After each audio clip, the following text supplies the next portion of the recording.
All right, ladies and gentlemen, thanks for tuning in to the Neocon Job. You're getting a con job from the Neocons, and my name is Dave, and this is my new political channel. Uh, you know, I every single day I Google news about Tulsi Gabbard, and stuff like this behind me pops up. TYT, it's a channel I don't watch. It's promoted a lot. I don't watch. I can't stomach it. Again, I come from a more center-right perspective. And what they're talking about on this particular episode is how Tulsi Gabbard is too conflicted on torture to be the Democrat nominee, basically. Because these things are going to come up in debates, and she's going to have to defend her position, and people are going to have to walk away and say, well, you know, she's just too pro-war for me. Or pro-torture for me. Now, keep in mind, all right, Tulsi Gabbard is actually trying to keep more people from dying, both on our side and on whatever side we pick to go fight with. Okay, so if she ended a few of these regime change wars and occupation wars and so forth, I think a few less people would die. And her views on torture, although to some on the left, I guess, are reprehensible, or the fact that she can't say with too much specificity whether torture is good in some circumstances or not good in all. To me, it's not even a question I would raise. But see, I'm more center-right, so I don't look at this as a big problem. All I know is if my 5-year-old was kidnapped and torture needed to be done in order to find my 5-year-old, I would say, please go ahead and torture. I wouldn't even hesitate. I'm not asking the person to die. I'm not asking them to get the information and then kill the person. Torture them and then find my son. Okay? That's what I would do. And I think most normal people would take that approach. Is torture pretty? No, it's not. And, if you don't have to use it, don't use it. Try every other means before you have to use it. But if you're time constrained, if you got 45 minutes to find my son, torture, okay? Now, that's just me, okay? You may have a different view on this. You may say torture is bad in all circumstances. All right. I don't know. It depends on what type of intelligence is at risk or at stake, and each circumstance is different. If somebody's about to die or a bomb is going to explode, I think you'd want to try every means available.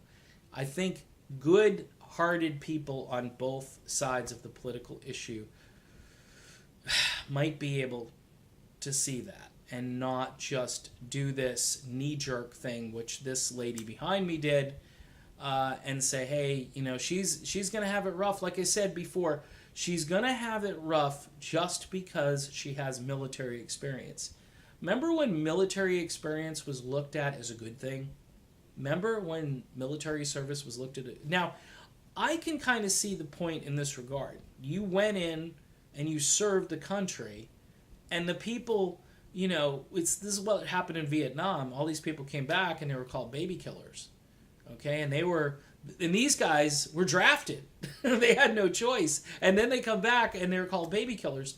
Now, if you're a voluntary service member, you go in voluntarily, and the war is basically an unconstitutional war in Afghanistan or something. I guess I can kind of see somebody saying, well, that person has lousy judgment.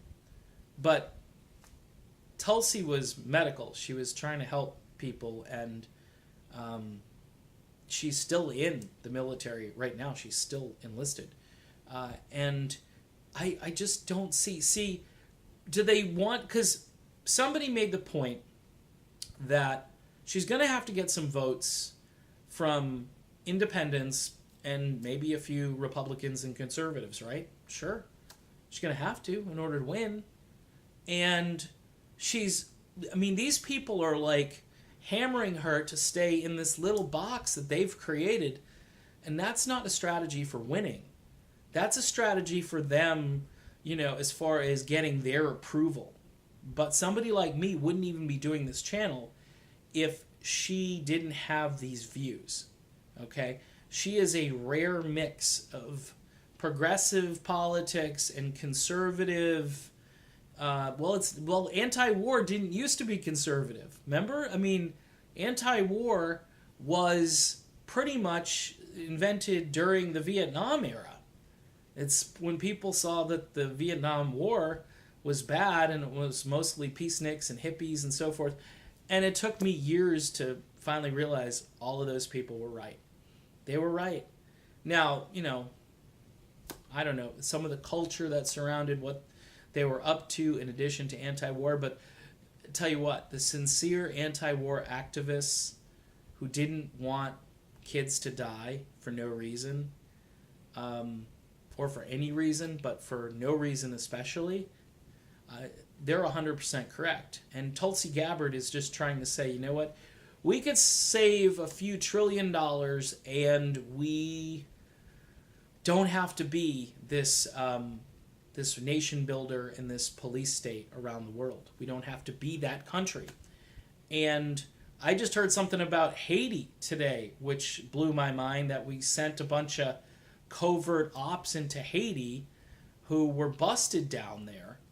And what are we doing? I mean, Donald Trump, hello, this isn't what I voted for. And so that's, again, why I'm doing this channel. Now, you may just be repulsed that I voted for Trump and you just don't want to watch. It's fine. It's fine. Look, I'm politically open-minded. I'm not so open-minded, though, that I can't think, because that happens. Your brains fall out if you're too open-minded. So I'm here to more or less just say that I agree with Tulsi Gabbard on this.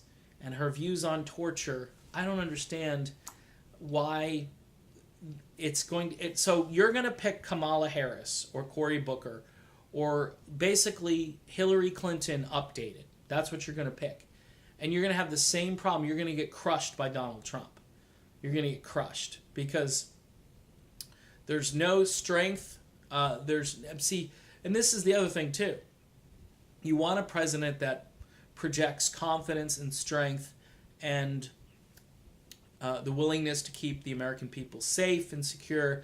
Not alarmist, mind you, not alarmist, but there's no better America First policy out there than saving the country trillions of dollars, not fighting these unconstitutional wars.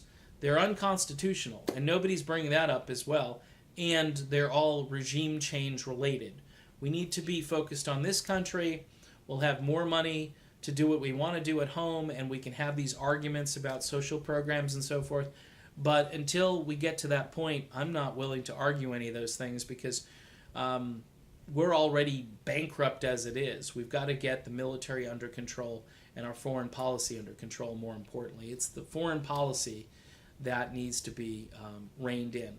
So, again, you could check this clip out on TYT. It's nothing that I didn't expect, but I'm just surprised at how hostile people are to anybody with a military service background and humanitarian in nature as well, and somebody with self-confidence and a coherent foreign policy.